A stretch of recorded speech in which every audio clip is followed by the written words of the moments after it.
Her relationship with Fotis remained just as problematic in the following years, during which the Greek's parents passed away. But neither this nor the fact that in 2010 Jennifer became naturally pregnant with her fifth child made Fotis change his habits. Probably fed up with his domestic life, the real estate agent continued traveling as frequently as before, or even more.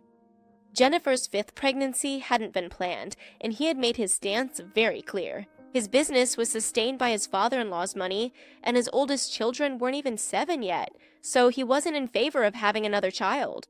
Although we don't know if they spoke directly about abortion, that period was full of arguments.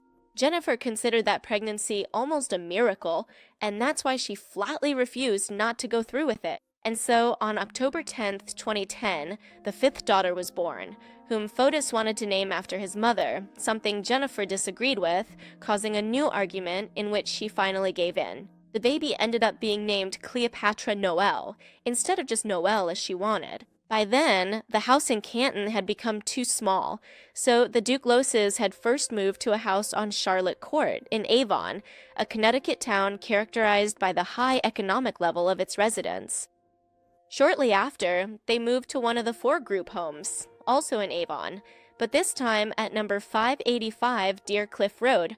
The idea was to stay in this place until Fotis found a buyer, and Jennifer didn't question it.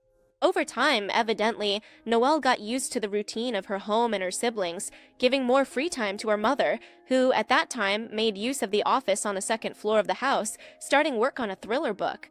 Shortly after, once the family had managed to integrate into the Avon community, Jennifer began writing articles for a website called Patch, a local online newspaper that covered news from both Avon and its surroundings, publishing for the first time on January 9th, 2012. Her articles, however, weren't about news. They were reflections on the world, or even her life. And today we can see in them at least a part of what was going on in Jennifer's head. Like, for example, the article she published on January 11th of that year, titled, "New Year's Resolutions, How Am I Doing?" Among the various things she said, Jennifer referred to how they had spent the holidays, and although she remembered those days with happiness, she also spoke about how her husband had changed upon returning home, and how that made her feel. Her articles on Patch were a reflection of her personal life, and how she felt disenchanted and even unhappy in a life she had desired. And of course, Fotis didn't like it at all, but there was little he could do to stop his wife. To his relief, in the winter of that same year, a buyer came forward for the house they were living in, and so the Dulos family packed all their things to move to another four-group property, this time on a private street in Farmington, another town in Connecticut. The mansion was spectacular, and with many more rooms than Avon or Canton. Jennifer transformed back into an energetic woman who loved to socialize and participate in activities, especially when they had to do with the private school her children attended, called Renbrook School. But despite this and the other changes in her life, Jennifer continued writing for the Patch from Farmington, expressing her concerns and feelings. Over the next few years and until 2015, the articles always seemed to have the same tone of melancholy. Jennifer felt lonely and longed for the company of female friends, feelings that deepened with the onset of menopause. While Jennifer dealt with the physical but also psychological consequences of this process, the writer discovered that Fotis was being unfaithful with Michelle Trachais, whom he had met in Miami on a trip he took with Petros and Theodore for a youth ski competition. At that time, Michelle was also accompanied by her daughter, a 9-year-old girl named Nicole. The girl was the reason the adults had met, as she and Petros had become friends in one of the pools. Fotis felt attracted to Michelle from the very first moment. Although physically similar to his wife, Michelle had a much colder attitude than the writer and shared his passion for water sports, as well as an accent influenced by the many Latin American countries where she had lived in her childhood due to her parents' work, a prestigious cardiologist and a highly respected psychiatrist. Following in her mother's footsteps, Michelle had graduated as a psychologist from the Central University of Venezuela, and from there she had specialized in children with mental development problems, studying specifically to help them with horse therapy. And although she didn't practice as a psychologist, she continued working with animals. Instead of doing animal therapy for children, Michelle worked for luxury hotels and establishments in Latin America, offering different experiences with her animals. By the time she met Fotis, she was a divorced woman, having split several years earlier from her daughter's father, the manager of the Argentine Olympic ski team. It was as a result of the divorce that Michelle moved to Miami, where she started a new business with one of her sisters. And although she wasn't actively looking for love, she wasn't close to the idea either. Perhaps that was why she accepted Fotis' invitation to meet, even when she knew he was married. For Michelle, it was obvious that the man's marriage was problematic and that he wasn't in love with his wife, so she had no problem continuing to see him and even establishing a relationship. And by early 2016, it was an open secret that Michelle and Fotis were dating. In fact, it was Petros who told his mother that his father and this woman were boyfriend and girlfriend. But even in the face of that humiliation of knowing that even her children knew her husband's mistress as his girlfriend, Jennifer didn't give up on her marriage. Convinced that she could solve their problems and make Fotis leave his mistress, Jennifer did everything to become the perfect woman in his eyes, starting by taking water skiing lessons while also suggesting to her husbands that they do couples therapy. Surprisingly, Fotis agreed only on one condition, that the therapist not be Jewish, so they ended up going to the office of Mark Lushek, who was a clinical psychologist and didn't align his services with any religion. But therapy wasn't much help, not when Fotis was already with someone else and wasn't really interested in having a romantic relationship with his wife. What bound him to her wasn't even his family, but his business and his father-in-law's money. But when Hilliard died of a heart attack in January 2017, without giving him access to the $100 million trust fund he'd left his daughter, even the money wasn't a reason to stay together, so the marriage entered a total debacle. On March 25th, after months of denying what Jennifer already knew, after returning from a trip to Miami, Fotis admitted to cheating on his wife, and without any shame, went so far as to tell her he didn't understand why she was surprised since they hadn't had sex in years. Besides a broken marriage, even if they didn't dare admit it. Although the writer already knew about her husband's affair, the fact that he spoke so coldly about their relationship and with no apparent intention of fixing it was a bucket of cold water for her, who even after all those years was willing to try to make everything work. But this time, Fotis didn't agree to her requests, and after confessing his infidelity, he made it clear that he wanted to separate and even proposed a kind of agreement. Jennifer could move to a property owned by his company in a town in New York State called Pound Ridge, known for being a wealthy community, while he stayed in the Farmington house, where he planned for Michelle and her daughter to move in with him. Their children, that is, the 5 children he had with Jennifer, could live between the 2 houses, to which the other would have full access. To convince her and show that the separation would be on good terms, Fotis even told her he was going to leave Jennifer's office in his house exactly as it was, since it was her room and he wanted it to stay that way. Fotis was sure it was a very modern plan, and although Jennifer didn't object too much, she did set one condition, to wait until their children finished the school year to separate. The man agreed reluctantly. The last weeks of marriage were chaotic and full of fights. While throughout their relationship, Jennifer had never gotten into arguments with Fotis, letting him be the one who shouted, she no longer had a reason to hold back, and that surprised the Greek, making him even angrier. One of the biggest fights happened on May 4th, and thanks to the divorce trial in which the nanny testified, we know the details. The kids had come home from school, they'd already finished their homework, it was around 6:30 in the evening, so they hadn't had dinner or bathed yet, and they had school the next day. Fotis asked Konstantin and Kristen to go with him to the water skiing site to watch him ski. They weren't going to ski, just watch him, and besides it was very cold that day.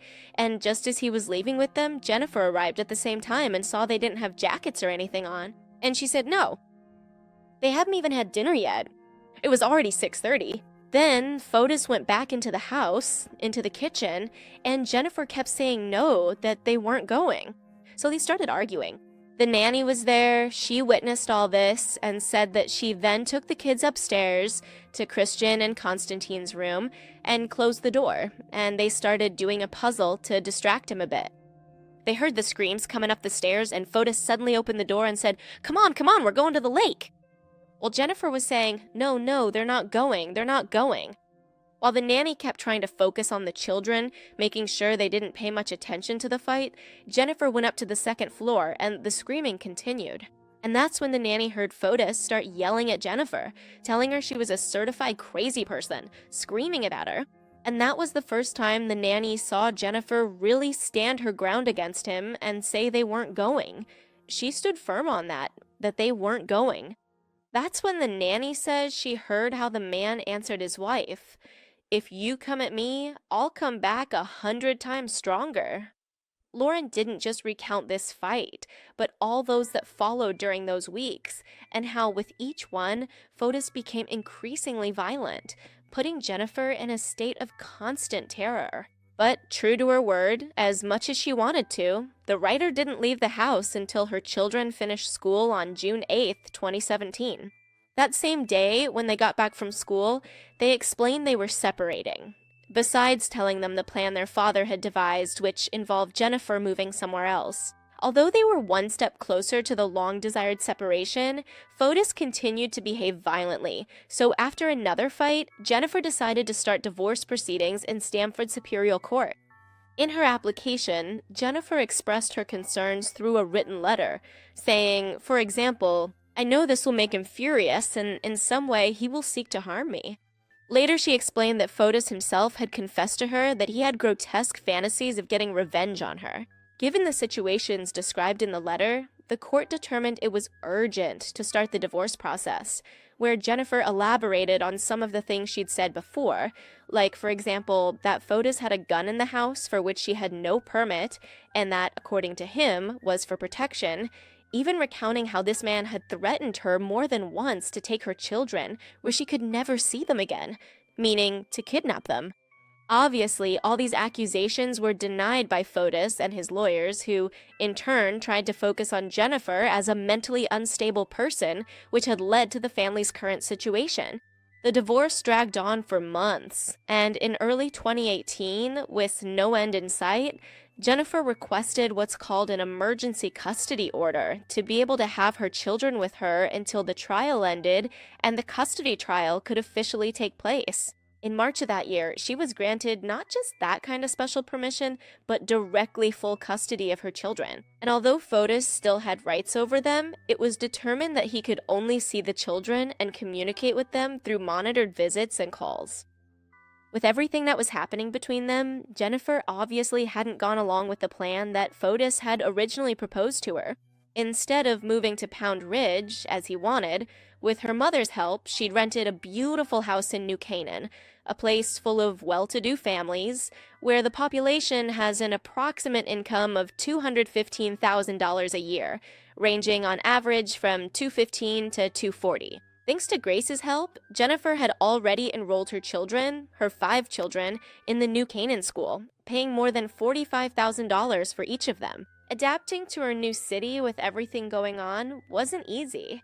And even when her own legal battle with Fotis had ended, her mother's hadn't, who in February 2018 had chosen to sue her daughter's ex-husband, since after taking over Hilliard's business after his death, she'd realized that Ford Group Incorporated, and especially Fotis, owed her more than $1.5 million that they'd been given in loans.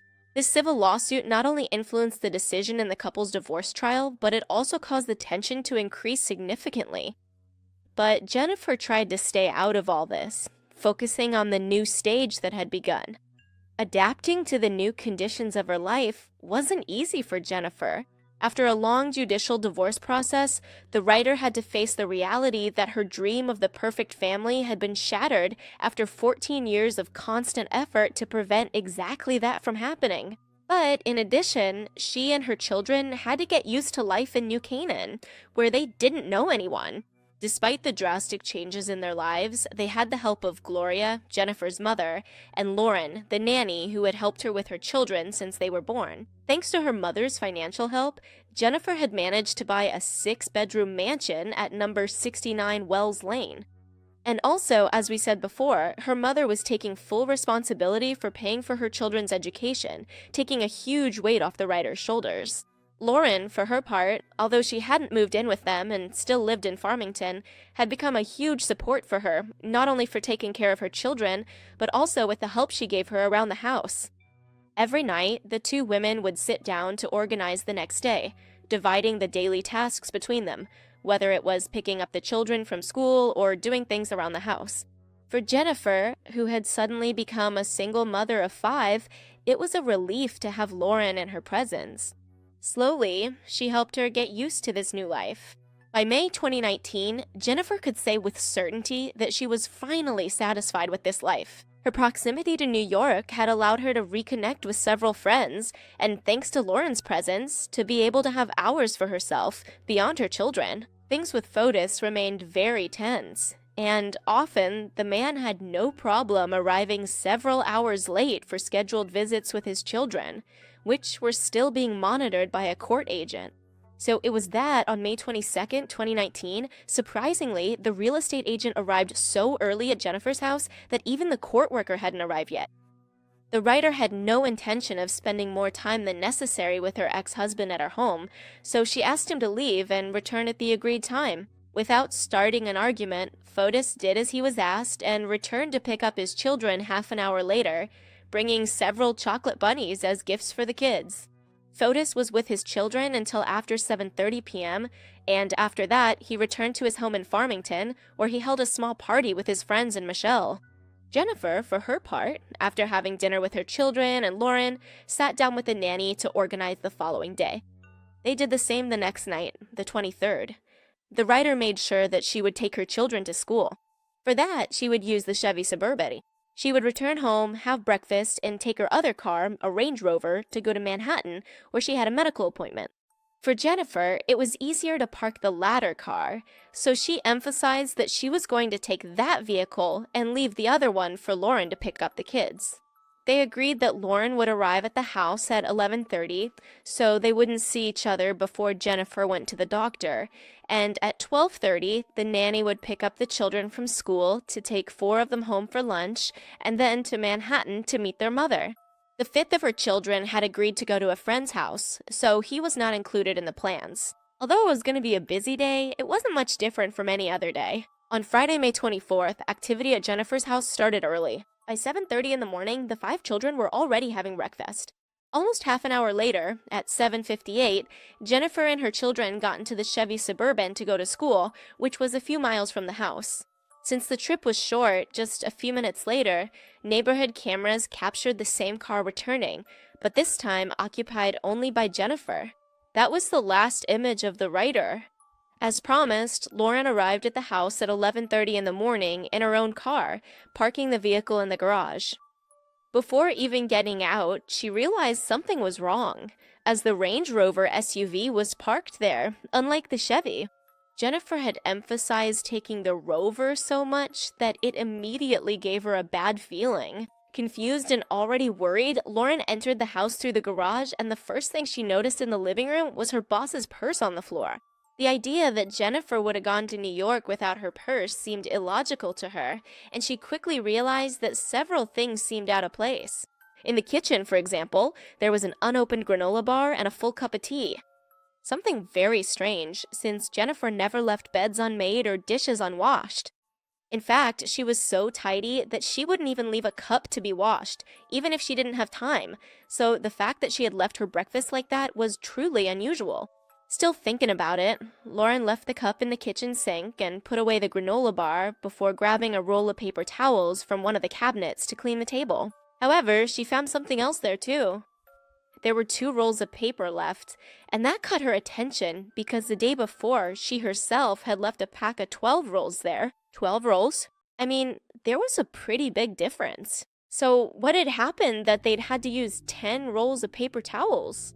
Still quite confused, at 12:30 in the afternoon, before going to pick up the kids from school, Lauren wrote to her boss to ask for details about where they were going to meet in Manhattan. She put her phone away and set off to pick up the kids, with whom she returned home 13 minutes later. While heating up the food, the nanny checked her phone, but Jennifer hadn't responded. Something that was also out of the ordinary, since the woman usually responded within minutes, especially if we're talking about the care of her children. When the kids finished eating, Lauren let them change and started getting her car ready to begin the trip to Manhattan, deciding to stick with the plan and take the kids to Gloria's apartment. At 1:10, before starting to drive, she wrote to Jennifer again to let her know that an hour later she would arrive at the grandmother's house. But she didn't get a response either. Upon arriving at Gloria's house, Lauren sent another message to Jennifer, but she didn't receive any response. Assuming that maybe her doctor's visit had run long, she didn't try to contact her again until 4 in the afternoon, when, already nervous about the lack of contact, she decided to call her directly. The phone didn't even ring. The call went straight to voicemail, and for Lauren, that was confirmation that something was wrong.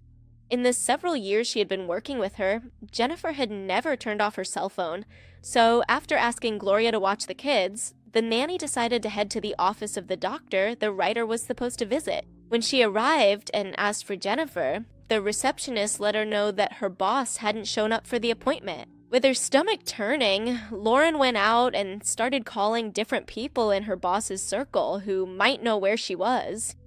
However, in her head, she couldn't help but feel that Fotis had done something to her.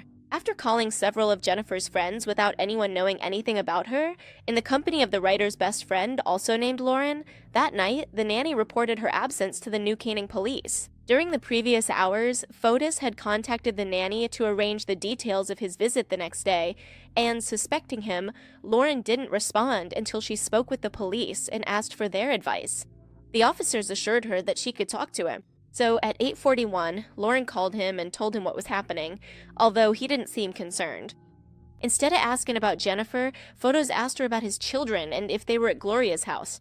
After that, and as if the situation weren't extraordinary, he asked the nanny not to forget to return to New Canaan before 11, the time the visit was scheduled for.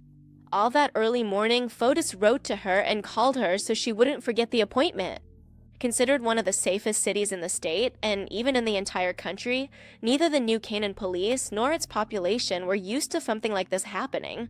The last homicide that had occurred on its streets was several decades prior, and since then, many full years had passed without a single violent incident on its streets. For the officers working in its police department, it was a kind of paradise where they didn't have to risk their lives or face complex cases, or at least not until Jennifer's disappearance. Once the formal report was filed, Captain Andrew Walsh and his trusted right-hand man, Sergeant Kenneth Ventresca, began the investigation immediately by contacting Verizon, the specific phone company Jennifer's cell service belonged to gain access to certain detailed information about her phone, such as exactly when she had last used it and when it had last connected to one of the local cell towers. Just a few hours later, Verizon informed them that the cell phone had last connected at 11:09 in the morning that same day to a tower located in Waveney Park, in the same city where she lived. Walsh and Ventresca didn't delay in going personally to that location, which was a park,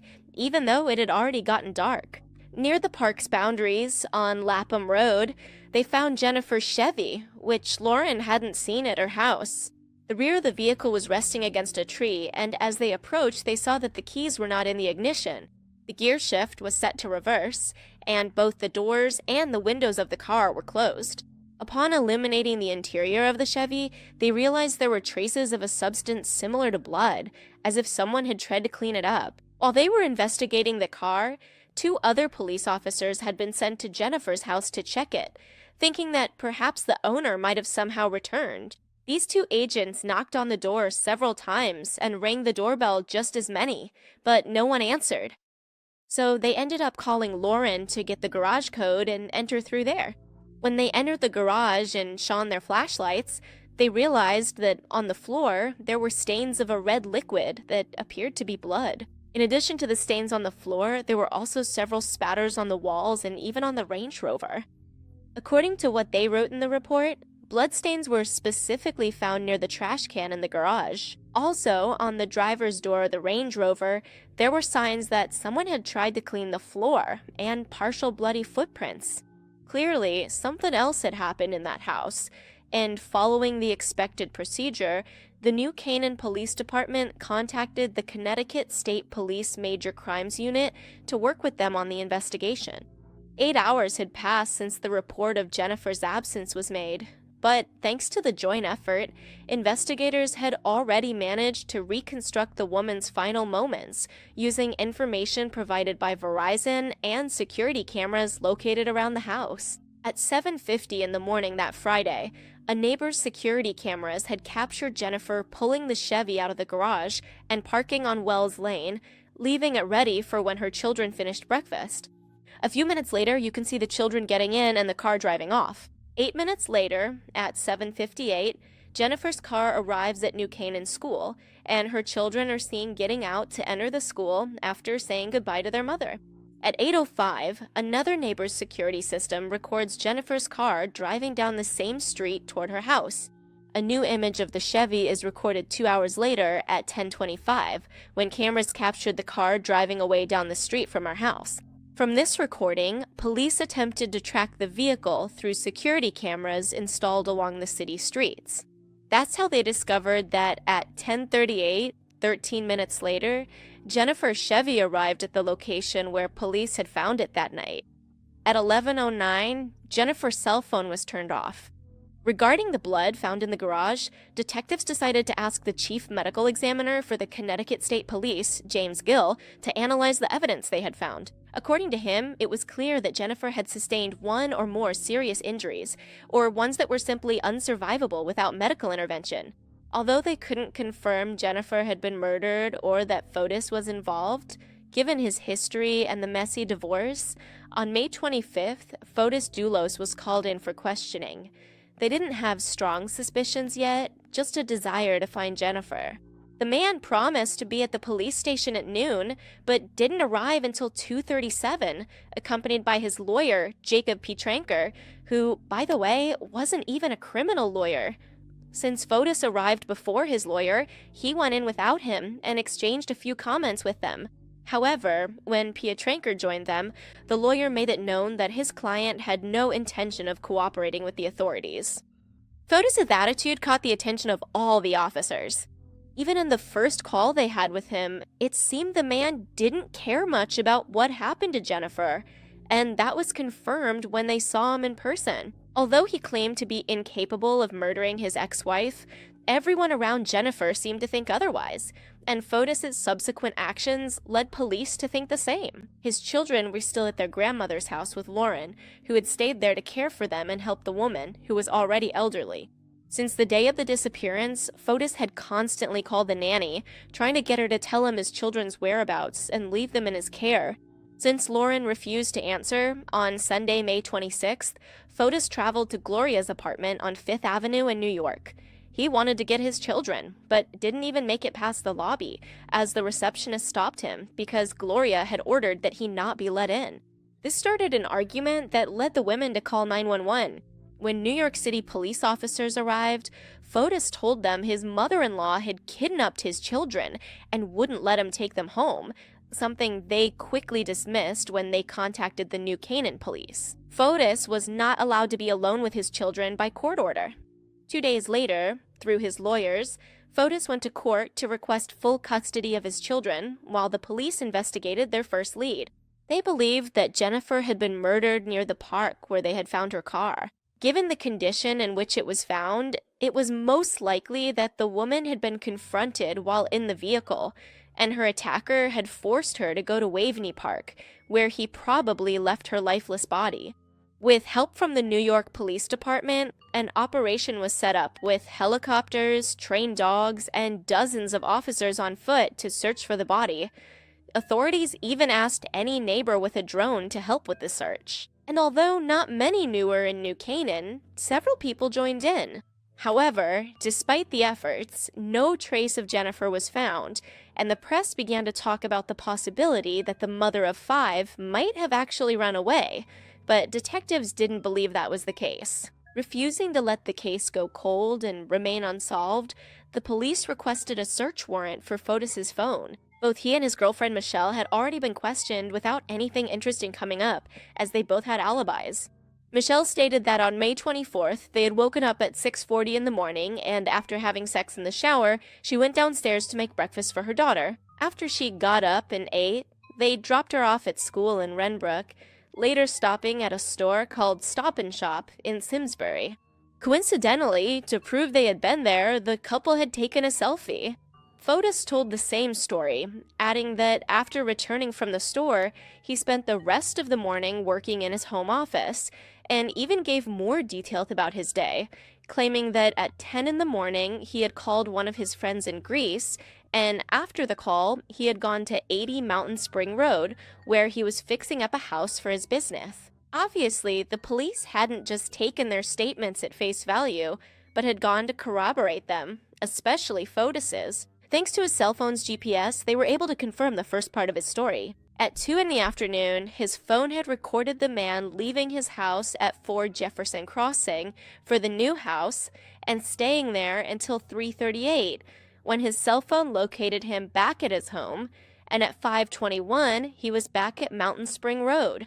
The strange part came after that, when instead of returning home, Fotis took Albany Avenue toward Hartford, a route that Michelle's cell phone showed she had also taken at that same time.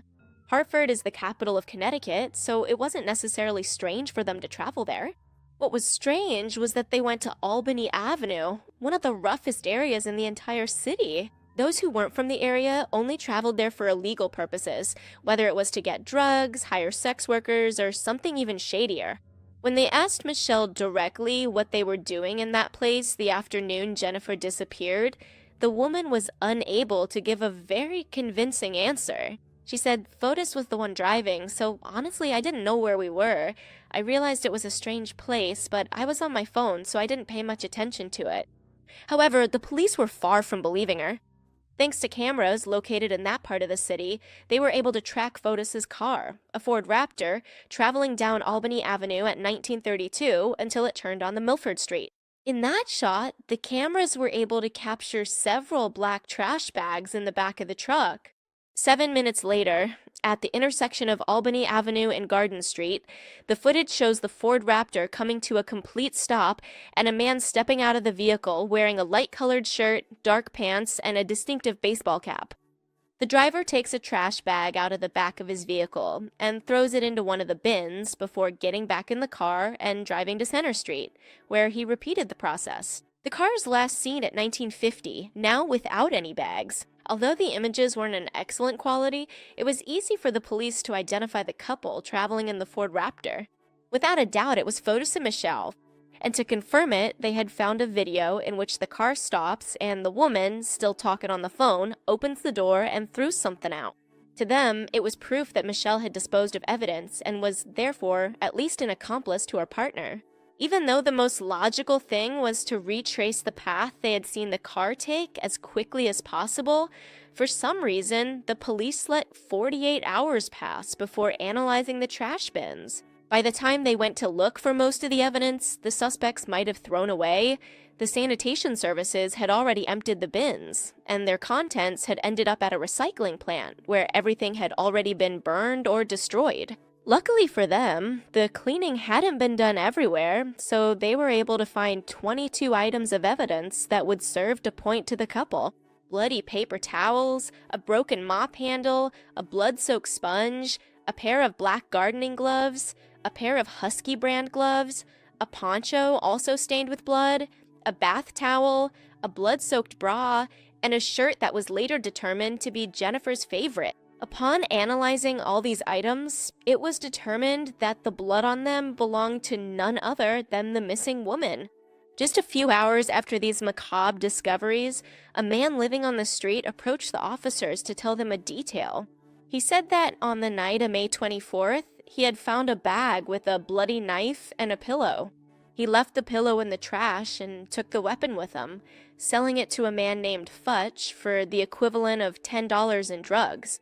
When they found Futch, he explained that he had sold the weapon for food, and unfortunately, the trail of what appeared to be the murder weapon was lost there.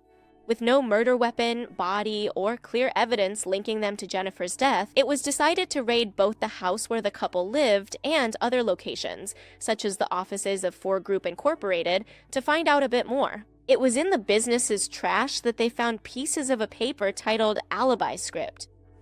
Upon reconstructing the paper, the police realized it was a detailed summary of what Fotis and Michelle had supposedly done on May 24th and 25th. When asked about it, the couple maintained it was something their lawyer had advised them to do so as not to forget any important events or details. The problem is that in their summary, as the couple wanted to portray it, there was no record of their trip to Albany Avenue. Michelle, offended, replied that obviously it didn't say everything, a contradiction to what she had previously said and declared. Convinced more than ever that the couple was behind Jennifer's disappearance, the police analyzed hours and hours of footage of the roads leading from Farmington to New Canaan in search of any of the 4 vehicles Fotis owned, but none appeared on the cameras. However, after reanalyzing the images captured on the cameras at Fotis's house, they noticed a small detail. That day, in the driveway, there was a 5th car, a red Toyota Tacoma pickup truck, belonging to one of Fotis's employees named Paweł Gumieni, a man of Polish origin who would testify in court that he considered his boss a friend, so it was normal for him to leave his car at Fotis's house with the keys inside while he worked. With this information, the police began to include the Toyota in their searches, and suddenly, they found that the car appeared in several recordings with a license plate different from the one that belonged to it. The man behind the wheel looked like Powell, but he had a solid alibi that day. Fotis had asked for his car and in exchange had given him the Ford Raptor, in which several people had seen him during the day.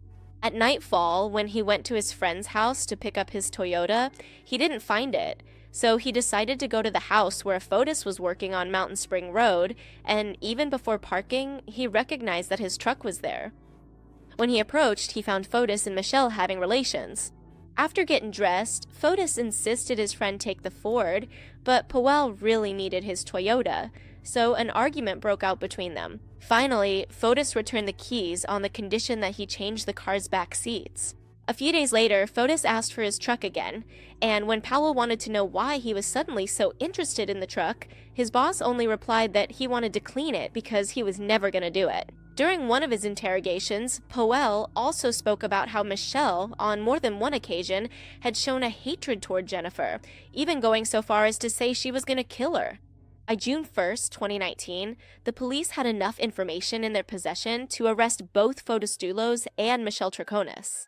Although they couldn't officially charge them with attacking Jennifer, they had enough evidence to charge them with tampering with evidence and obstructing a police investigation.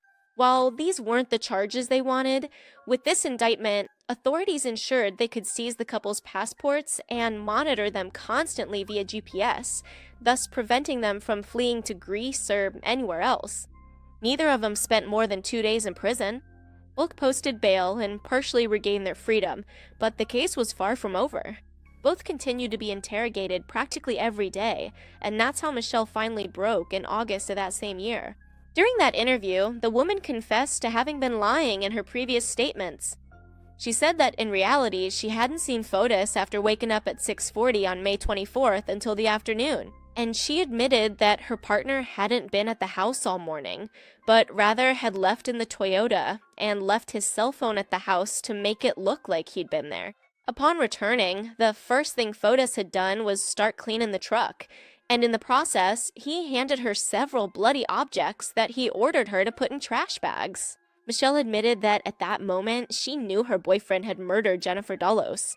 A few weeks later, Michelle moved out of Fotis's house with her daughter, leaving him alone. Despite Michelle's new confession, Fotis wasn't arrested again until early 2020, specifically on January 7th, when police were finally able to build the case against him and officially charge him with murder and kidnapping. That same day, his ex-girlfriend was also detained for helping to commit a murder. Added to their arrests was that of the couple's first lawyer, Ken Douglas Mawhinney, whom police believed was planning with his client and friend to murder his own wife, who had reported him for domestic and sexual violence. The next day, all three were officially charged in court, and although bail was set at $6 million, Fotis paid it, so it was determined he had to return for a hearing on February 28th to begin the judicial process. Although that didn't mean he was completely free. On January 28th, he was supposed to return to court to review the terms of his bail in an emergency hearing. Even so, Fotis didn't show up. Since this went against the terms of his release, police showed up at his home in Farmington where no one answered. Upon forcing entry into the home, officers found him inside one of his vehicles practically lifeless. He had placed a vacuum hose from the car's exhaust pipe into the interior, poisoning himself with the carbon monoxide coming from the engine. Paramedics who responded to the police emergency call were able to restore his vital signs and keep him alive until reaching the Jacobi Medical Center in the Bronx, where they tried to save him with hyperbaric treatment without success. After a visit from his children, he was disconnected from life support, and 2 days later, that is, on January 30th, he passed away. In March 2024, Michelle was found guilty and will be sentenced to 20 years in prison, of which she must spend at least 14 and a half years of actual time in jail. Although, if her behavior is perfect, she could become eligible for parole after 7 years, something we've already seen happen several times. To this day, it's still unknown where Jennifer's body is. And considering that Fotis never faced justice, it's hard to say that the victim's family had any closure. So, what do you guys think? In the end, for me, justice was not served. Michelle really got very few years in prison, and Fotis will never suffer the consequences of his actions. Luckily, they caught that lawyer who was planning to kill his wife. So, that's something, I'd say. But anyway, tell me what you think down in the comments. I'm reading them. It's been a pretty long video, and I'd like to know if you already knew about the case. Here on the screen, you can see the channel members. Thank you so much for being a member of this channel. I really appreciate it a lot. You know, they get the videos as fast as possible, meaning as soon as I render them, they go straight to the members. In case any of you are anxious and want stories faster, this way you can sometimes get them. I say sometimes because I don't promise, since sometimes cases get too long and maybe the timing gets a bit complicated, but I'm trying to make everything go well so we can always have the videos early for members. So, well, that's it for now. Here's a new video, here's a recommended video. You can subscribe by clicking on my face, and I'll see you in another video. Goodbye.